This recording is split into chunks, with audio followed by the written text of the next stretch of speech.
Ayan na po mga kabida, nag-umpisa na po yung demolition job laban ho dito kay Congresswoman Camille Villar matapos pong inendorso po ito mga kabida ni Vice President Sara Duterte. Okay? Ito po, babasahin ko lang po ito hong post po ni Kifi Chu, otherwise known as Crisette Laurette Chu, mga kabida, Actually, posted po ito 12 hours ago. Okay, ano pong sabi po niya dito? Guys, what's happening? Malacanang's Claire Castro yesterday blamed Cynthia Villar for rice tariffication law 3 years after they promised they will make rice 20 pesos per kilo. Ayun. Kumbaga, naghanap po ng punching bag ito hong Malacanang mga kabida dahil hindi ho nila maibigay yung kanila pong ipinangakong 20 pesos per kilo na bigas. Eto, okay? Hinanapan po nila ng punching bag. At ito hong si Cynthia Villar ang nakita po nila. Dahil ho daw sa rice tariffication law daw mga kabida, ito yung dahilan kung bakit hindi ho nila maibigay yung 20 pesos per kilo na bigas. Ayun, sakit naman. Congressman Jay Kung Hoon suddenly posted that he blames Manny Villar's Prime Water for bad service and promises a congressional hearing.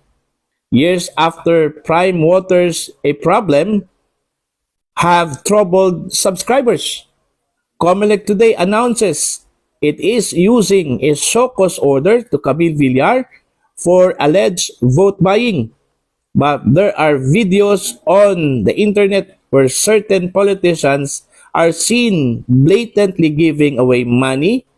Pera ayuda daw yun, which they still don't have a right to distribute as politicians should be hands off with the SWD money. Guys, what's happening? Parang enemies of the state na ang mga Villars today. Di ko gets anong meron. Kumusta si Mark? Tahimik lang? Only 2 weeks ago, the Villars were allies, favored. Walang problema ang Prime Water 2 weeks ago. Walang problema ang rice tariffication law. Camille could do whatever she wanted when she was campaigning. Guys, any idea? May naapakan ba ang mga Villar na nuno sa punso? Or may naputol ba silang puno sa Samar? Na bahay ng queen ng mga taga-Biringan? Ayan, ito yung post po mga kabida. So, nag-umpisa na po ito hong demolition job. Medyo marami na po silang nag-aakusa po mga kabida. Unang-una, ito hong si Claire Castro. Inakusahan po niya ito hong si Senator Cynthia Villar dahil ho daw sa rice tariffication law na kanya hong inauthor, ito nga, mahal yung bigas. Okay? Hindi ho bigay po yung promise ng Malacanang. Ito hong si PBBM na gawing 20 pesos per kilo yung bigas. Ito naman pong si Congressman Kung Hoon, nakisawsaw po mga kabida, Okay? Pino-point out niya po itong Prime Water po ng mga Villar. Na siya daw dahilan, mga kabida, okay? Kung bakit po nagka-problema po mga kabida ang mga subscribers. Okay? Yung mga kliyente po ng Prime Waters at nagbanta po na magsasagawa po ng congressional hearing patungkol po dito. Yan. Ito naman pong COMELEC po, isa pa po ito mga kabida, Marami hong namimigay ng pera ng mga politiko, Pero ang pinagdiskitahan po, ito hong si Camille Villar. Okay? Nako, ano na kayang nangyari sa mundo ngayon, mga kabida? Okay? Ito po yung problema. Pag tingin ho ng gobyernong ito na yung kanila pong kalyado po ay babaliktad, eto na, babanatan na po ng mga issues po mga kabida, Okay? Diba? So, ito ba ay isang senyales doon po sa iba pang mga kandidato po ng lakas or ng Alyansa para sa Bagong Pilipinas na nagbabalak na babaliktad Okay, tatalon. Ito yung mangyayari po sa inyo. Okay, kalkalin namin ang mga issues ninyo. Parang ganun po ba? Kinalkal yung mga issues eh. Yung kay Camille Villar, nagpaliwanag na po itong si Camille na yung sinasabi po nilang namimigay po siya ng papremyo, pera, or whatever, ano? Noong Pebrero pa yon, ano? Hindi pa raw nag-umpisa yung campaign period po mga kabida, no? Okay? Pero ginawa kong issue po ngayon, mga kabida. I don't know kung galing ba ito sa gobyerno, sa Malacanang, ano? Pero ito hong prime water, ito hong issue po ng rice tarification, nanggaling po ito sa gobyerno. Nanggaling po sa mga opisyal po ng gobyerno yung akusasyon po mga kabida, no? Yun yung malinaw po. Okay? Now, ito, malinaw po na another demolition job doon po sa perceived na kalaban po ng Marcos administration, kasi ang pagko-consider po ngayon mga kabida kay Camille Villar parang kalaban na po ng administrasyon mga kabida, although sinasabi po ni Mr. Toby Chanco na sa kanila pa rin ito hong si Camille. Okay, despite dun ho sa endorsement po mga kabida ni Vice President Sara Duterte, pero dito ho sa ginagawa po mga kabida ni Claire Castro, Congressman Kung Hoon, ng COMELEC, malinaw po na isang demolition job po ito mga kabida, Okay?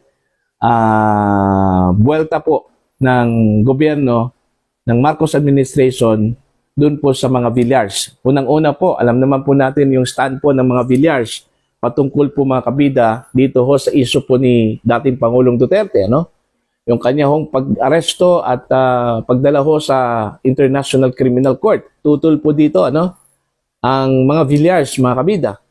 Kasi ho, ang kanila hong pananaw po dito, dapat, kung meron man pong kaso ito hong si Digong, dito sa Pilipinas dapat i-try, Okay? Dinggin yung kanya pong kaso at hindi ho sa International Criminal Court, Okay?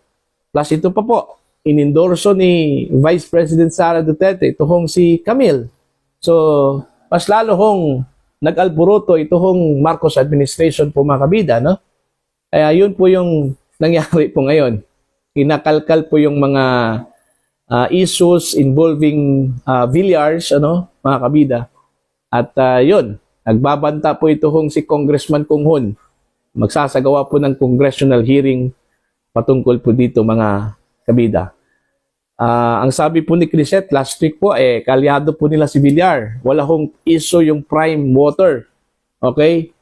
Pero after a week, bigla hong nagkaroon po ng issue ang prime water po mga kabida, Okay? That's according to Miss Crisette Chu. Diba? Ay nako. Ito talaga yung politika sa Pilipinas mga kabida. Pag hindi ka gusto, pag ikaw po ay perceive na kumukontra sa gobyerno o sa administrasyon, yun po, ang sasapitin mo mga kabida. Okay? Tatambakan ka talaga ng mga issues, okay? Against sa inyo. Alright? So, sana po, magbago na po tayo, Malapit na pong magunaw ang mundo mga kabida. Okay? Sana magbago na po tayo, yung mga politiko dyan, Okay? Ibahin po natin yung Pilipinas. Tayo, pinagtatawanan lang po tayo mga kabida ng mga taga-ibang bansa, Kasi yung politika po natin dito is marumi. Alright? Marumi talaga.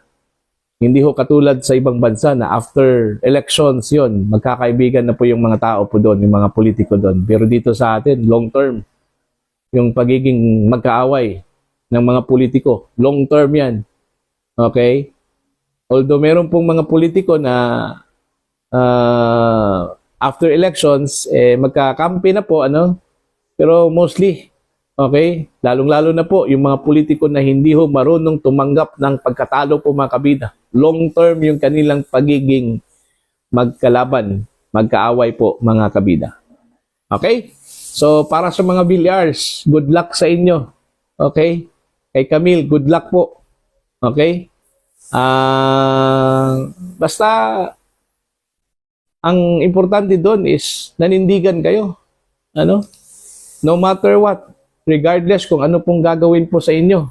Basta sa tingin po ninyo, wala ho kayong kasalanan, so go for it. Walang problema dun, ano, mga kabida. So yan po, ano po ang tingin po ninyo tungkol dito mga kabida?